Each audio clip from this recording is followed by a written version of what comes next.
할렐루야! 오늘도 3주에 걸쳐서 드렸던 what과 how에 대한 말씀을 드리려고 합니다. 그럼 어떻게 살까? 잘 살기를 원할 겁니다. 근데 어떤 사람은 잘 사는 걸 잘 베푸는 삶이라고 생각하고 어떤 사람은 부자로 사는 걸 잘 산다. 그렇게 이야기할 겁니다. 여러분 어떤 게 잘 사는 겁니까? 네, 대답을 안 하시는군요. 잘 사는 것도 우리가 들어왔던 개념 때문에 생각하는 게 서로 다르잖아요. 지금 이제 산다는 것도 마찬가지입니다. 어떻게 살까에 대한 이야기를 지금껏 우리는 다 잘 살려고 그랬었어요. 그렇잖아요. 다 잘 살려고 그러지 못 살려고 누가 합니까? 그래서 그 다 잘 살려고 했던 그 개념이 어떤 것에 의해서 우리가 지배를 받았기 때문에 잘 살았음에도 불구하고 절대적인 가치를 가지신 하나님, 신은 저주받을 자들아 불구덩 속으로 들어가라. 그렇게 만약에 한다면 내가 지금까지 잘 살아왔던 게 무슨 의미가 있는 거예요? 난 도대체 뭘 보고 살아왔냐는 거예요. 내가 어떻게 살긴 잘 살았는데 조금 힘들지만 부족하지만 잘 살아왔는데 그걸 보고 하나님 막 칭찬하시는 거예요. 너무 잘했다. 내가 창세로부터 너를 위해서 예비했던 그 나라에 지금 현재도 살고 있지만 너 영원히 들어가서 살아라. 똑같은 가치관을 두고 나름 살긴 잘 살았는데 절대적인 평가를 하시는 하나님. 사람의 평가가 우리는 늘 다르니까요. 그 평가를 사실은 이제 그 때문에 스트레스 받고 살기는 합니다만은 하나님께서 하신 그 평가가 진짜잖아요. 근데 그 말씀이 너 참 잘 살았어. 너무너무 잘 살았어. 내가 창세 전부터 준비해왔던 좋은 나라에 들어가. 그렇게 말하는 것과 너무 열심히 잘 살았는데도 불구하고 저주를 받을 자들아. 만약에 그렇게 이야기한다면 얼마나 힘든 거예요. 여러분 최선을 다해 살잖아요. 지금. 그렇지 않습니까?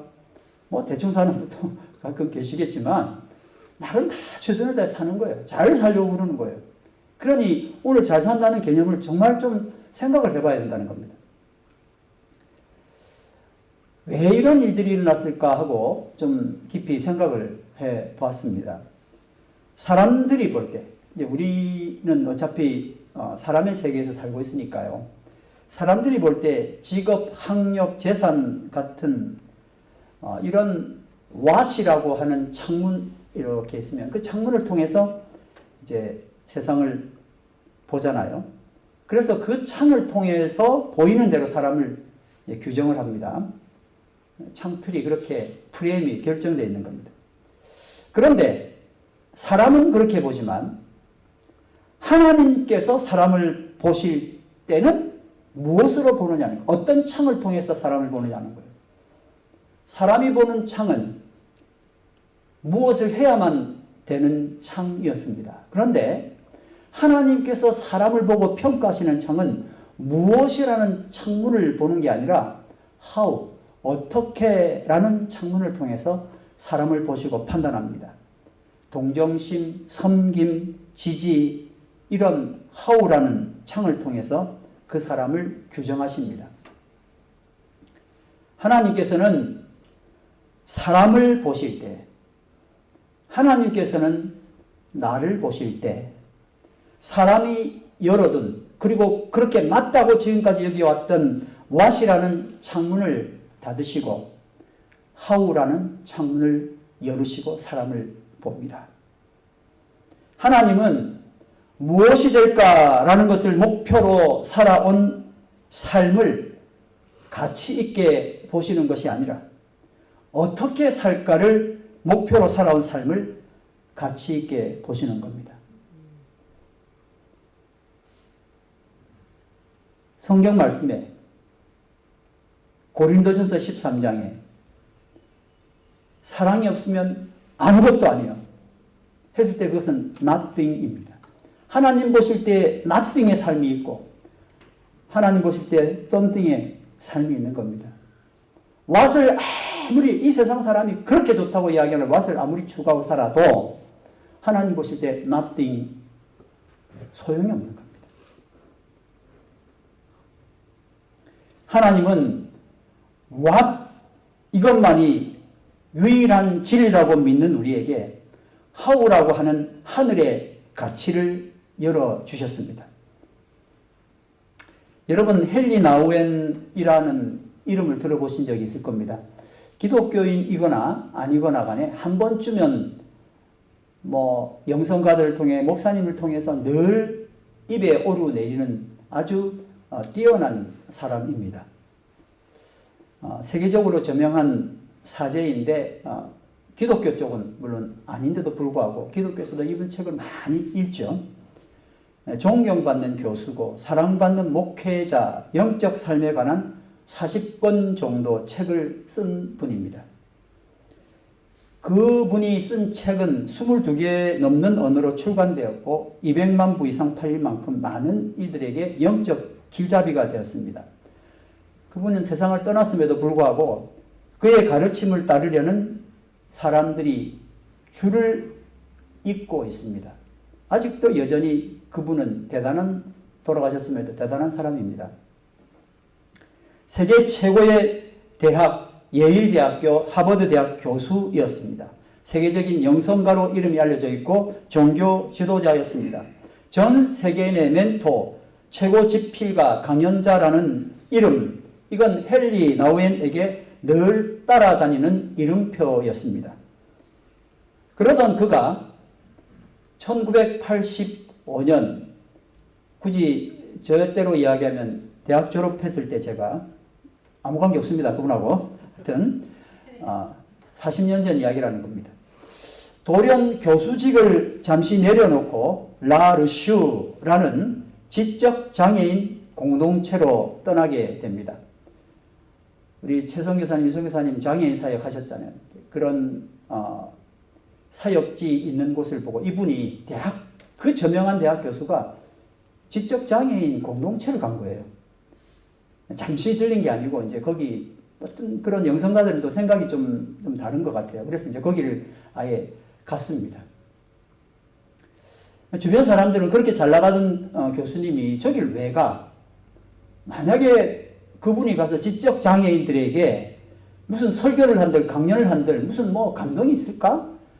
그냥 이런 분들한테 강연하는 게 낫지 지적 장애인들에게 뭘 이야기하려고 가시지? 이렇게 다들 의아해 했습니다.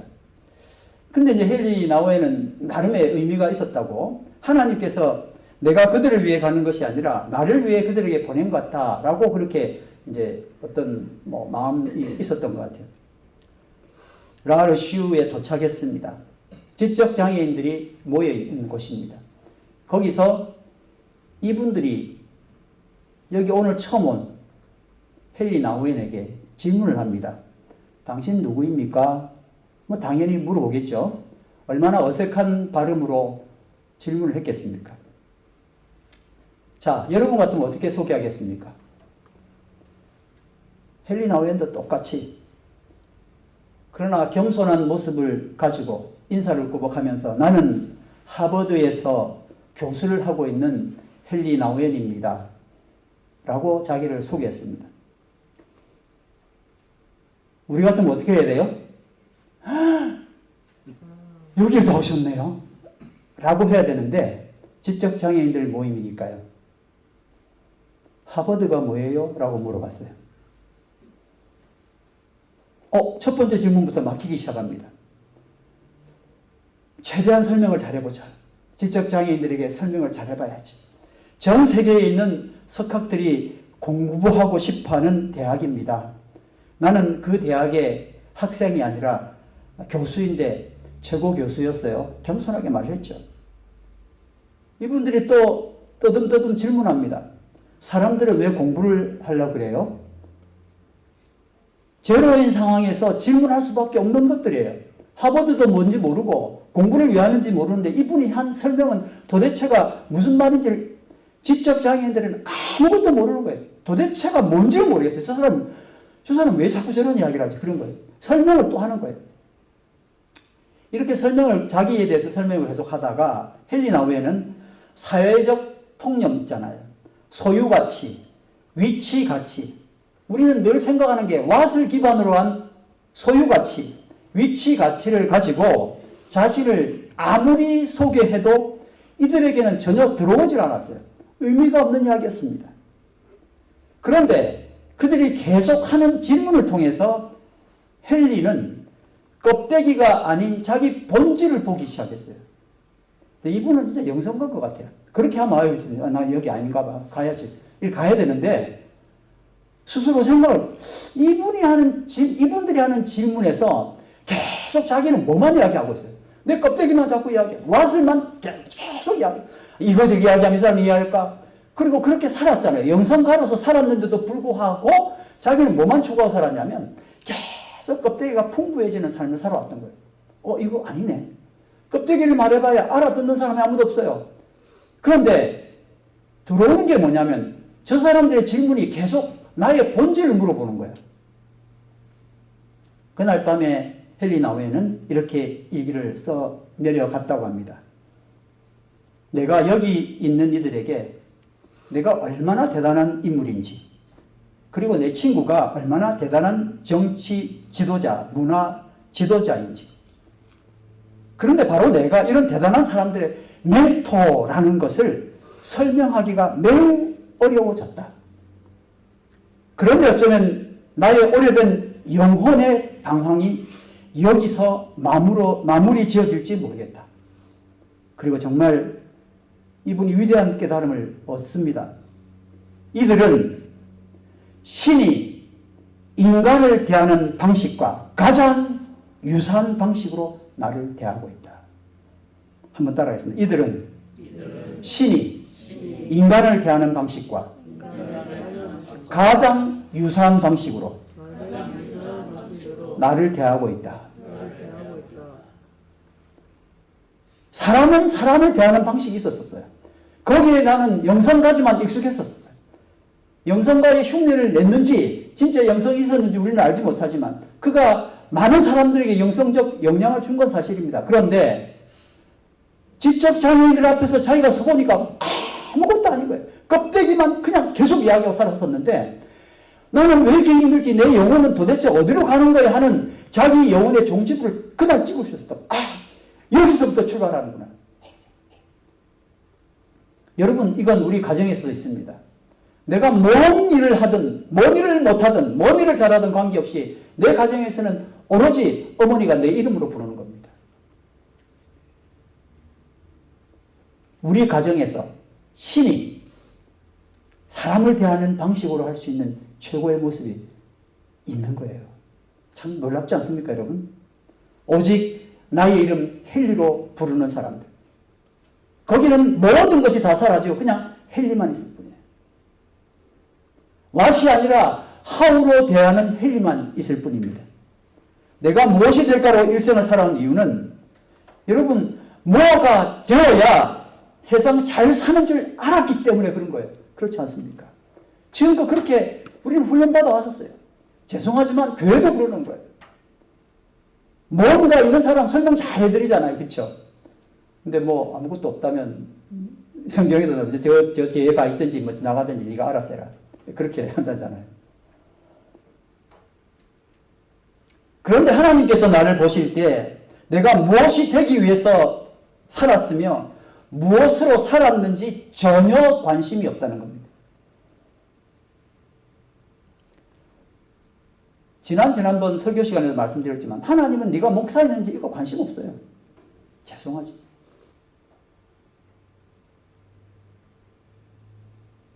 무엇으로 살았기 때문에 관심 없으세요. 목사는 뭐 모르겠는데 어떻게 살았어라고 질문하실 때 거기에 하나님 포커스가 있는 거예요. 여기 있으니까 제가 당번으로 목사 역할을 하고 있습니다만은 하나님 보실 때에 목사기 때문에 뭐 점수 더 주고 이런 게 없습니다. 그냥 모르겠고 너 엄마야? 엄마로서 그래. 너 그 이름으로 how 어떻게 했어? 라고 물어보시는 거예요. 하나님께서 나에게 두시는 가치는 무엇으로 사는 삶이 아니라 어떻게 살았느냐 하는 것입니다. 내 껍데기는 풍성하게 하는 삶임에도 불구하고 내 내면은 얼마나 풍성하냐. 내면의 풍성한 삶으로 초청하시는 겁니다. 사무엘상 16장 7절 말씀입니다. 다 같이 한번 읽어볼까요? 나는 사람이 판단하는 것처럼 그렇게 판단하지는 않는다. 사람은 겉모습만을 따라 판단하지만 나 주는 중심을 본다. 정말 놀라운 말씀입니다. 주님은 우리가 무엇을 해서 그래서 잘 살아온 세상인 줄 알았던 그 삶은 죄송하지만 보지 않습니다. 중심을 보십니다. 그래서 나는 어떻게 했느냐를 보시는 겁니다. 그러니까 왓의 삶에서 하우의 삶으로 초청하는 것은 삼성을 LG로 냉장고 바꿔봐, 현대자동차 쌍용차로 바꿔봐, 렉서스로 바꿔봐 하는 개념이 아니라는 거예요. 삶의 전체 패러다임을 바꾸는 겁니다.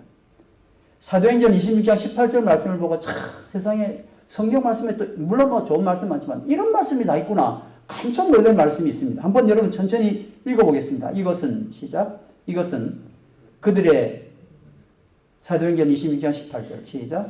이것은 그들의 눈을 열어주어서 그들이 어둠에서 빛으로 돌아서고 사탄의 세력에서 하나님께로 돌아오게 하며 또 그들이 죄사함을 받아서 나에 대한 믿음으로 거룩하게 된 사람들 가운데 들게 하려는 것이다. 할렐루야. 하나님의 의도가 여기 있는 것입니다. 한번 따라가십니다. 가지려는 삶과 관계를 회복하는 삶. 여러분 어떤 삶을 살아야 되겠습니까? 무엇이 잘 사는 삶입니까? 그럼 어떻게 살까에 대한 질문입니다. 세상 사람들은 성공의 기준을 무엇을 소유하고 있느냐에 의해서 판가름합니다. 그러니까 소유 가치 그리고 저 사람은 어느 정도 위치가 그 사람의 위치는 어느 정도인가에 의해서 판단됩니다. 목회자 사회도 마찬가지인 것 같고요. 여러분 공동체도 거의 비슷하지 않습니까? 많이 가진 사람, 숫자 많은 쪽 우리는 어쩔 수 없이 급신거릴 수밖에 없습니다.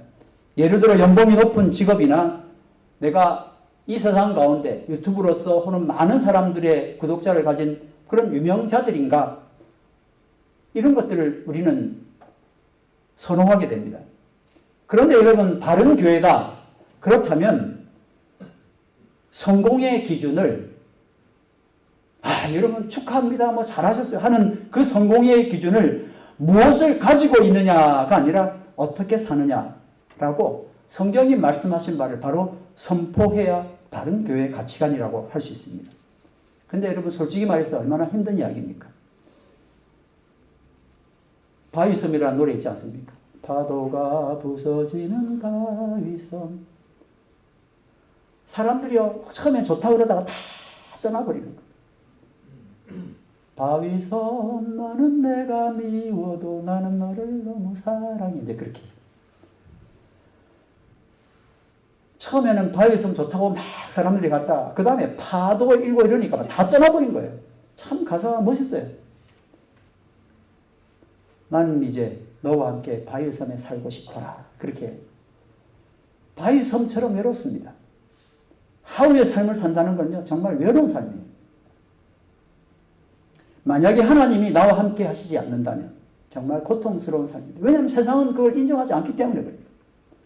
그런데 분명한 것은 하나님께서 사람을 보시는 기준이 있는데 무엇을 가졌냐? 너 뭘 했어?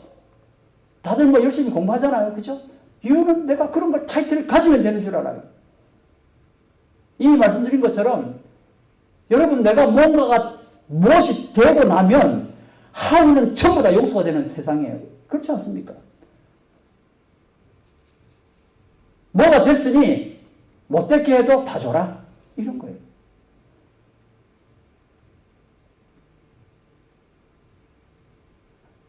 하나님은 우리가 무엇을 가졌냐에 관심이 있으신 것이 아니라 어떻게 사느냐에 관심이 있습니다. 나는 무엇을 하는 사람인가? 나는 무엇을 해야 하는가? 고 지속적으로 질문하면 거기에 답을 잃을 거예요. 그렇죠? 거기 갈 겁니다. 정말 의미 없어요. 하나님은 이건 제로라고 보시는 거예요. nothing이라고 보시는 거예요. 그런데 그 상황 가운데서 우리 신학교 공부하고 있는데 신학교예요. 다른 데가 아니고 신학교인데 시험 치고 이렇게 하면 이제 옆에 있는 사람들이 시험 이런 거야 저런 거야 좀 가르쳐 줘야 되잖아요. 그죠? 시험 범위나 뭐 중요한 이야기들을 이렇게 해야 되는데 신학교인데요. 미안하지만 그거 유출되면 자기 1등 못 할까 봐 딱 가리는 거예요. 절대 안 보여줘. 여기 신학교가 아니고 어디 다른 나라에 있는 신학교 이야기하는 겁니다. 여기는 그런 일이 없어야 됩니다. 아무튼 1등이 중요합니까? 1등이 중요하죠. 세상은 그렇게 했으니까. 장학금 받아야죠. 다른 사람 공부 못해서. 하나님 뭘 보신다고요? 1등을 보시는 게 아니고 하우를 보세요. 하우. 거기에 내가 가치관이 있으면 내가 지속적으로 실패하는 것처럼 보이고 답답해 보이고 아닌 것처럼 보여도 하나님이 역사하시는 거예요. 내가 창세로부터 너를 위하여 예배한 이 나라에 네가 차지할 거야. 진짜 멋지지 않습니까? 나는 계속 헛발질 하는 거예요. 왕만 하면 다 되는 줄 알고 세상은 그렇게 오케이 하니까. 하우 삶을 살지 않아도 내가 뭔가를 가지고 있으면 다 용서되는 세상이었어요. 근데 하나님은 그렇게 보셔야 돼요. 이 세상의 주관자 되시는 하나님은 그걸 그렇게 보시지 않기 때문에 가치 없게 보시기 때문에 결국 바람에 나는 겨처럼 다 없어지는 거예요. 예수께서 부자 청년 율법 교사에게 내가 완전한 사람이 되려고 하면 다 같이 했습니다. 가서 내 소유를 팔아서 가난한 사람에게 주어라. 그리하면 내가 하늘에서 보화를 차지하게 될 것이다. 그리고 와서 나를 따르라. 그러니까 재산 다 없어지고 그러면 하늘에 또 보화가 이만큼 생기네요. 이런 개념이 아니에요. 하늘의 보화는요, 이 세상에 갖고 있는 보화가 아니고 하나님의 가치인 거예요. 아멘. 하나님의 가치가 중요한 거예요. 하나님이 나에 대해서 생각하시는 가치는 네가 뭔가를 많이 가져서 이걸 네 마음대로 하고 그래서 사람을 막 홀려서 부리고 하는 그런 소유 가치가 아니라 그래서 네가 어떻게 섬겨나갈 건데 하우를 물어보시는 겁니다. 가난한 사람에게 주라. 그것이 가치가 되는 겁니다. 얼마나 모았냐가 아니라 얼마나 줄 수 있느냐. 이게 잘 사는 거라는 겁니다. 여러분, 우리는 왕의 옷을 입으면 왕 되는 줄 압니다. 세상은 그렇게 또 이야기를 해요. 그런데 왕처럼 살면요, 왕의 옷을 입지 않아도 왕 되는 겁니다. 그게 하우의 삶입니다. 무엇이라는 삶에서 어떻게라는 삶으로 주님은 오늘 또 초청하고 계십니다. 그러면 과연 하우의 삶을 산다는 것, 어떻게 산다는 것, 과연 어떤 의미일까요? 한번 따라합니다. 왓은 가지려는 삶이고 하우는 관계를 회복하는 삶이다. 너무 많은 이야기를 했지만 이렇게 한번 집중해서 보시기 바랍니다. 왓은 가지려고 하는 삶입니다. 하우는 관계를 회복하는 삶입니다. 우리가 예배 시간, 지난번에 예배 시간에 나 이제 주님의 새 생명 얻은 몸 그 찬양 진짜 많이 했잖아요. 근데 거기 보면 산천도 초목도 새 것이 되었고 그 다음 가사가 죄인도 원수도 친구로 변한다. 할렐루야. 날이 갈수록 친구로 변한다가 아니라 계속 왼수만 자꾸 생긴다. 하나님을 믿었더니 자꾸 왼수만 생겨. 옛날에 죄인, 나하고 삐끌려 나간 사람들,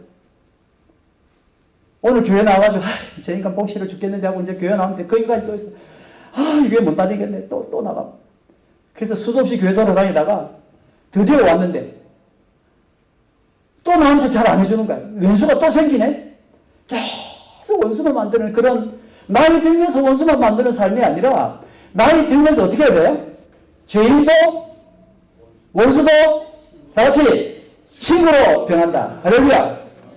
이게 하우의 삶입니다. 관계를 회복한 삶. 가지려고 하면 뭐가 생겨요? 자꾸 왼수가 되는 거예요.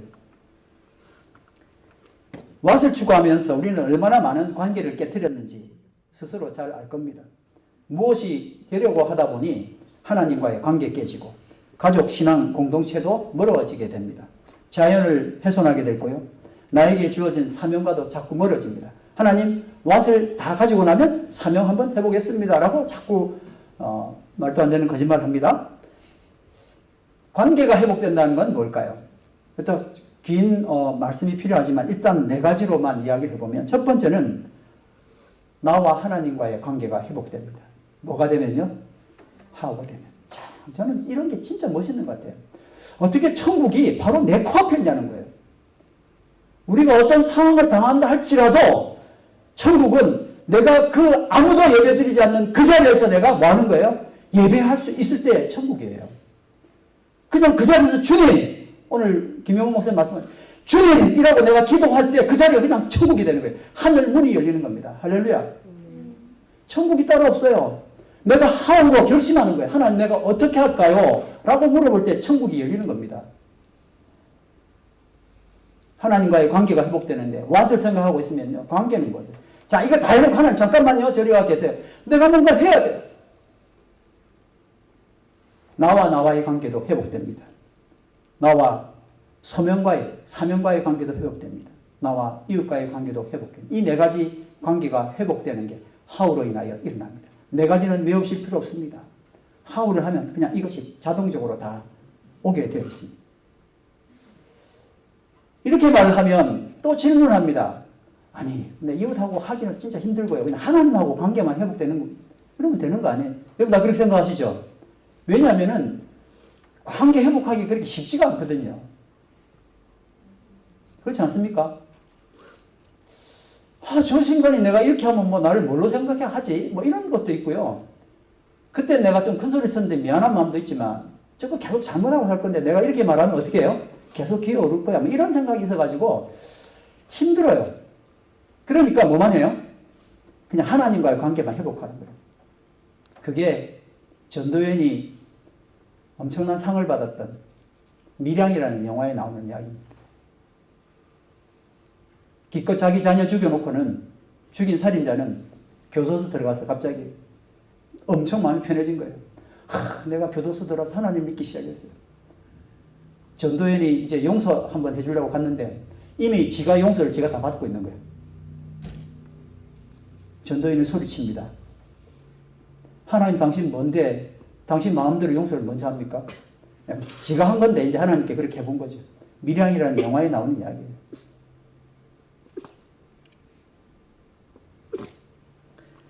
그게 오늘 본문 말씀입니다. 하나님과의 관계만 회복되면 끝 아닙니까? 그렇지 않다. 마태복음 25장 31절에서 33절 말씀 다 같이 읽습니다. 시작. 인자가 모든 천사와 더불어 영광의 둘러싸여서 올 때에 그는 자기의 영광의 보좌에 앉을 것이다.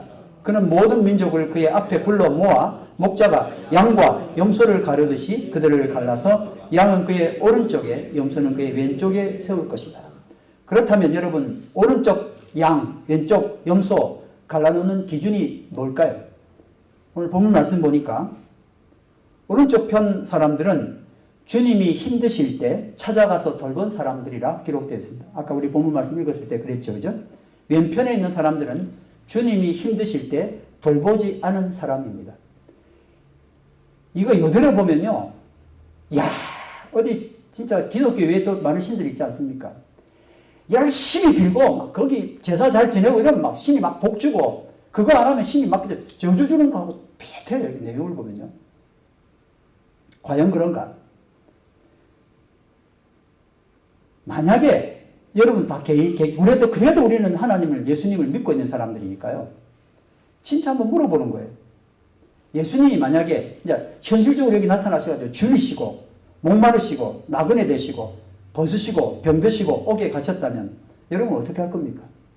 그거 다 벗어나서 목사님이 지금 우리 남 목사님이 옥에 갇혔어요. 다른 어떤 이유로. 목사님 잘 지내시죠? 이거 갈 사람 없을 거예요. 전부 다 찾아갔을 겁니다. 찾아갈 사람 손 한번 들어. 됐습니다. 죄송합니다. 안 간 사람 손 들어보세요. 목사님 지켜보고 계시다. 누구나 다 갈 거예요. 누구나 다. 한 번 아니라 두 번, 세 번, 네 번. 진짜 예수님이 그렇게 갇혔다면 다 갈 사람들 아닙니까? 그렇죠? 왜 그렇습니까? 내가 육체적인 고통이 있다 해도, 기력이 없다 해도, 지금 나에게 있는 일이 산더미같이 몰려 있다 할지라도 나는 갈 겁니다. 나에게 주어진 모든 일을 버리고 가는 이유는 예수님께 가서 지금까지 예수님이 나에게 주셨던 것처럼 그분의 필요를 채워드려야죠. 예수님 좋아하고 예수님 귀하시니까요. 그건 틀림없는 이야기입니다. 이게 그냥 예수님과의 관계 회복인 것처럼 보여요. 그런데 예수님이 아닌 내 주변 사람이 그런 처지라면 어떻게 하겠습니까? 나 목사님 아니라 옆집에 있는 어떤 목사님이라면 어떻게 할 거예요? 어떤 분이 카톡 계속 오는데 저희 집사람이 이제 암에 걸려서 힘듭니다. 목사님 기도해 주세요. 제가 거기다가 어머 싫은 적 보내 이렇게 하지 않고요. 저 안 그랬어요. 목사님 기도하겠습니다. 그래서 내가 기도하면서 막 울었어요.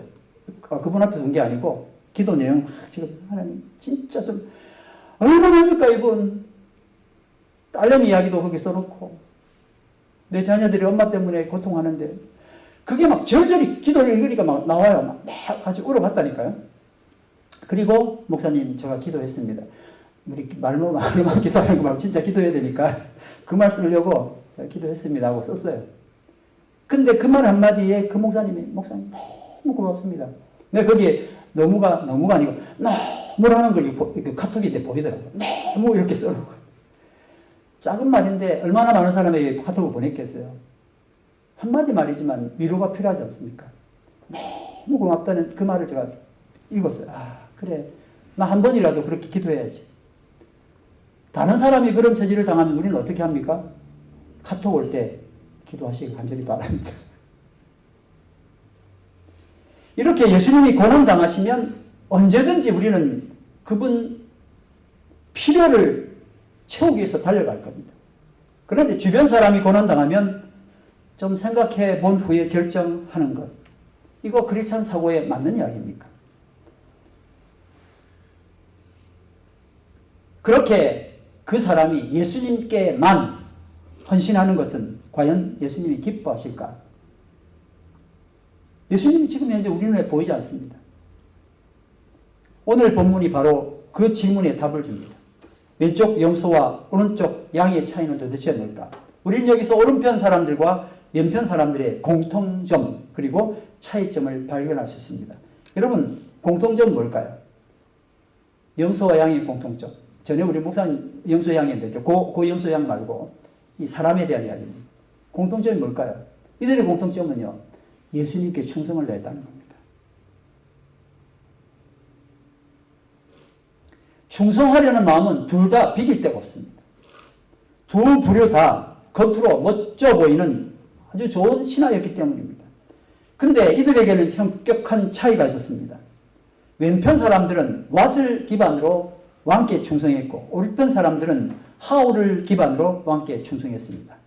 간신하고 충신 차이죠. 왕은 오른편 사람들에게 이렇게 말합니다. 다 같이 읽습니다. 내 아버지께 복을 받은 사람들아 시작. 내 아버지께 복을 받은 사람들아 와서 창세로부터 너희를 위하여 준비한 이 나라를 차지하여라. 너희는 내가 줄일 때에 내게 먹을 것을 주었고 목마를 때에 마실 것을 주었으며 나귀노로 있을 때에 영접하였고 허벗었을 때에 입을 것을 주었고 병들어 있을 때에 돌보아 주었고 감옥에 갇혀 있을 때에 찾아 주었다. 이 말을 듣고 오른편에 있는 사람들이 이렇게 반응합니다. 맞습니다 주여, 내가 당신이 힘들 때 찾아갔습니다. 그랬습니까? 뭐라고 대답합니까? 다 같이 37절에서 39절 천천히 읽습니다. 시작. 주님, 우리가 언제 주님께서 줄이신 것을 보고 자수실 것을 드리고 목마르신 것을 보고 마실 것을 드리고 나그네 되신 것을 보고 영접하고 헐벗으신 것을 보고 입은 것을 드리고 언제 병드시거나 감옥에 갇히신 것을 보고 찾아갔습니까? 간 적 없는데요. 없는 일을 지금 예수님이 있다 그러는 거예요. 왕의 칭찬에 오른편 사람들은 자기들이 그런 적 없다면서 의아해합니다. 다만 오른편 사람들은 예수님과 좋은 관계를 맺는 것과 다르지 않게 이웃과도 하우라는 관계를 그렇게 예쁘게 맺고 있었던 것입니다.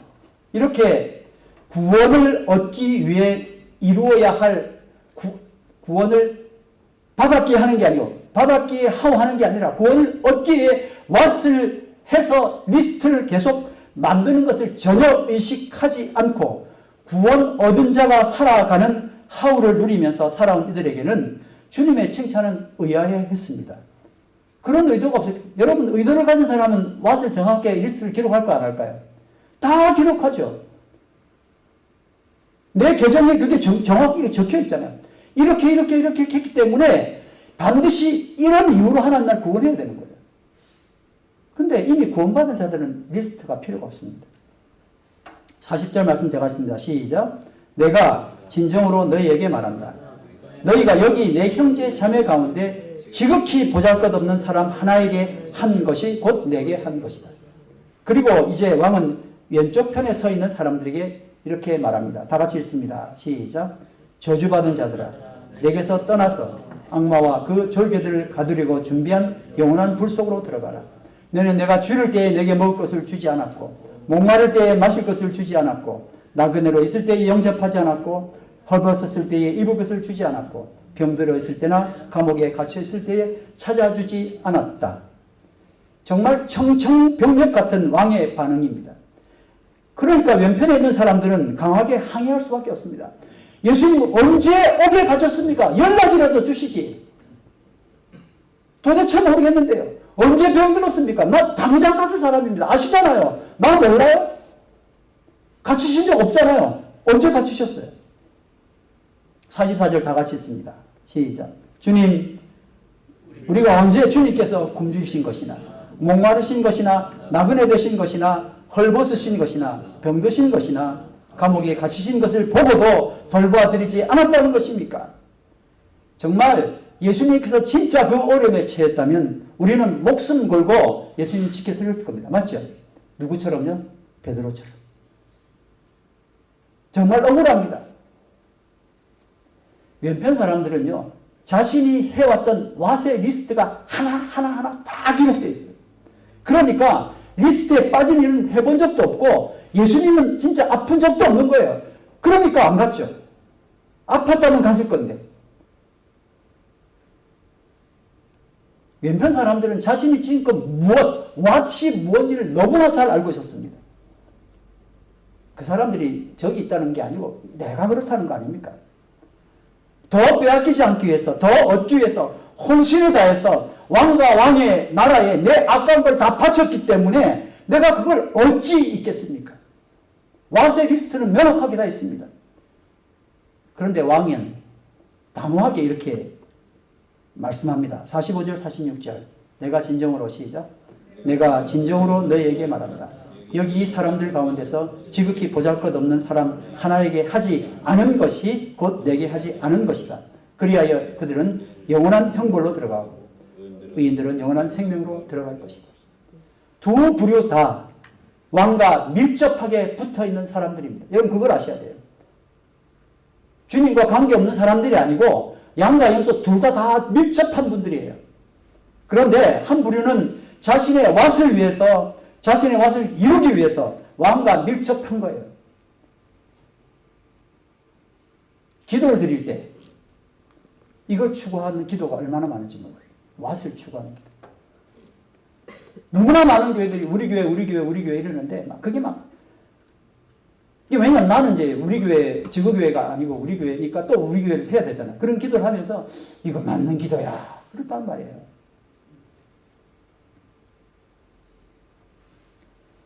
다른 부류는 왕과의 관계 때문에 자기 왓을 이루는 게 아니라 저 왕은 너무나 훌륭하시네. 내가 저 왕을 따라가야지 하고 왕이 생각하는 하울을 계속 추구해 나갔던 겁니다.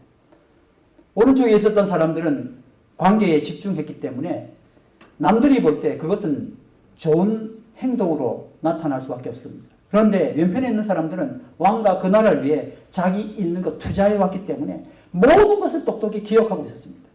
반면 지극히 여러분 중요한 말입니다. 반면 지극히 작은 자에게 해왔던 불친절, 이기적인 행동 전혀 기억하지 못한 겁니다. 와 때문에 그들의 의도가 담긴 행동에서 나오는 역한 냄새를 자신들만 모르고 있었던 겁니다.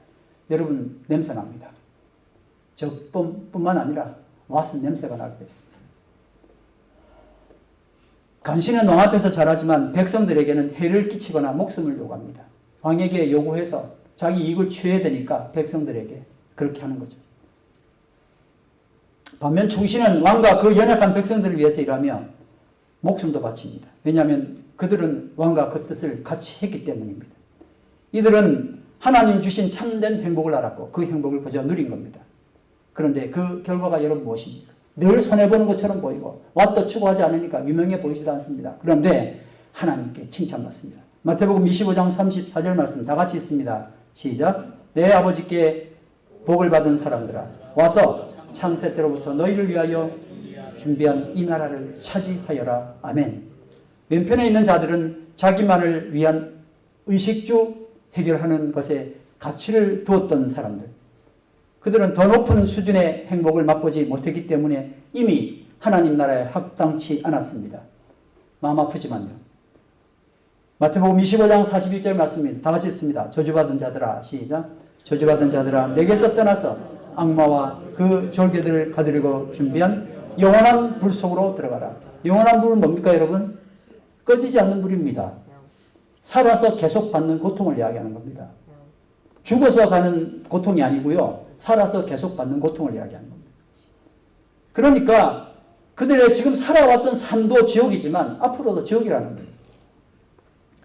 여러분 사람 이름 거론해서 좀 죄송합니다만은 우리 최성 여사님이 주는 게 복돼 주는 게 복돼 하면 지난번에 저한테 20불 딱 꺼내서 주셨어요. 그래가지고 얼른 받아서 챙겨가지고 예진이랑 아이스크림 사 먹었습니다.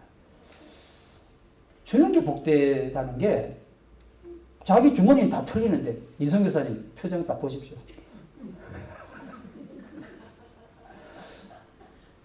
아무튼 예진이 이야기를 좀 하려고요. 예진아 미안해. 예진이가 이제 성령이가 이렇게 왔다 오는 이야기를 듣고 느닷없이 반찬을 준비하겠다는 거예요. 그래가지고 뭐 맛이 있었는지 짠지 매운지 우리는 성령이 성향을 알잖아요. 그러니까 성령이 매운 거 어떻게 할까 이제 나름 계산을 하고 있는데 예진이는 아마 자기가 맛있게 생각하는 뭐를 이제 반찬을 준비해가지고 성령한테 연락해가지고 성령아 내가 준비해서 이랬더니 성령이가 고마운 마음으로 주일날 오지 않고 토요일날 와가지고 싸가지고 갔단 말이에요.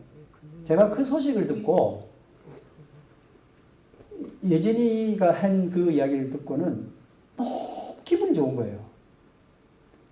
그럼 내가 어떻게 할 것 같아요? 제가? 예진아 계속 해라. 가 아니고 난 예진이한테 진짜 잘해주고 싶어. 예진아 내가 좀 잘해주시겠지? 네. 조금 늦어야 되나? 주는 게 복돼. 왜? 하나님이 만약에 날 보신다면 주잖아요. 그러니까 받으려고 하는 건 아닌데 이렇게 뭔가 마음이 있어 주려고 하면 어떻게 할 것 같아요? 하나님 그거 보고 진짜 네 내 마음이네. 내가 너 어떻게 할까? 진짜 하나님 뭔가 더 주고 싶을 거야. 아멘. 여러분 내가 먹지 않았는데 배부른 경험 혹시 있습니까? 해보신 분 있을 거예요. 그렇죠? 내가 잠 못 잤는데도 어떤 일 때문에 상쾌한 아침 맞아본 분 있습니까? 야 이렇게 피곤한데 너무 기분 좋아 라고 여러분 하시잖아요. 내가 입지 않은데 겨울을 따뜻하게 지나본 적 여러분 다 경험하셨을 겁니다. 마태복음 25장 34절에서 40절은 일생을 통해서요 이 행복 누린 사람들 이야기인 겁니다. 오른편에 있는 자들 이들은 주변에 있는 지극히 작은 자에게 줄일 때 먹을 걸 주고 목마를 때 마시게 하고 나그네 되었을 때 영접하였고 헐벗었을 때 옷을 입혔고 병들었을 때 돌아봤고 옥에 가셨을 때 돌보면서 행복을 누린 사람들입니다. 할렐루야. 나는 그런 사람이 되어야 되겠다. 오늘 말씀을 준비하면 또 그렇게 결심을 해봅니다. 그동안 못했다면 용서해 주시고 해보려고요.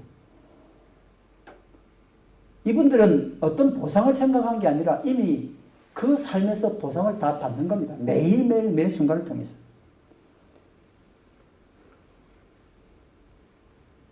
다음 주에는 우리가 포틀락주일. 포틀락주일 되게 재밌네요. 주일이 포틀락이야. 근데 한국에는 감자탕 교회가 있거든요. 뭐 교회가 감자탕이에요. 감자탕 아래층에 있고 2층이 감자탕인데 그 교회 굉장히 크게 됐죠. 포틀락주일 재밌는 것 같습니다. 왜 하느냐? 우리끼리 먹어도 되는데 죽어가는 하나님의 사람들 우리가 한번 돌보자는 거예요. 구차는 일이죠. 전화해야 됩니다. 커피도 마셔야 되죠. 그리고 안 온다고 거절할 때 우리는 또 아픕니다. 그런데 그렇게 하는 이유가 뭡니까? 하우입니다. 하우의 삶. 하나님 기뻐하시는 삶이에요. 실패한다 할지라도 그건 이미 따릅니다. 성공이다. 전화하는데 거절해요. 도대체 대답을 안 해. 그래도 뭐예요? 성공이다. 다 같이 시작. 성공이다. 실패도 성공입니다. 그게 포틀락주. 7월 5일 날 우리 동네 작은 음악회 아버지 학교 주최로 열립니다. 유학생들 워홀로들 위한 작은 정성 이것으로 음악회 탄생이 됐습니다. 참 좋은 의도입니다. 여기 있는 애들 잘 챙겨서 우리 교회 나오게 만들자가 취지가 아니었고요. 한국 돌아가는 애들입니다. 좀 더 솔직히 이야기하면. 애들이 뉴질랜드 하면 이때 생각이 나서 그들의 신앙이 혹시 다른 데로 가게 됐을 때 그때 그런 나도 잘 모르는 어른들이 나도 잘 모르는 어떤 내 또래 친구들이 음악회를 준비하면서 나를 격려해 줬구나 하는 것이 그들의 삶에 돌이킬 수 있는 찬스가 되길 바라는 마음으로 우리 동네 작은 음악회 하고 싶었습니다. 우리 교회에서 주최하면 좋겠지만 우리 교회 이름을 거는 순간 그쪽 교회 다니는 목사님이나 그쪽 교회 다니는 워홀로들의 또 관계 있는 분들은 이 교회 타이틀 때문에 안 올 거예요. 내가 그 교회 와서 그 교회 도움 이렇게 뭐 보태줄까 싶어. 그래서 아버지 학교 이름으로 가시는 게 어때요? 하고 아버지 학교와 의논을 했었습니다. 왜냐하면 그런 편견을 없애기 위해서. 우리는 어떤 유학생들을 여기 집어넣고자 하는 그런 뜻이 아니잖아요. 위로가 됐으면 좋겠습니다. 그래서 더 이상 교회가 유람선 교회가 아니라 구명선 교회 되면 좋겠습니다. 이 취지가 하나님 기쁘시게 하고 하나님 그거 쳐다보고 야 정말 너 잘한다. 내 기쁨이 거기 있어 하고 박수 쳐주는 그런 예찬 공동체 되기를 간절히 바랍니다. 다 같이 기도드리겠습니다.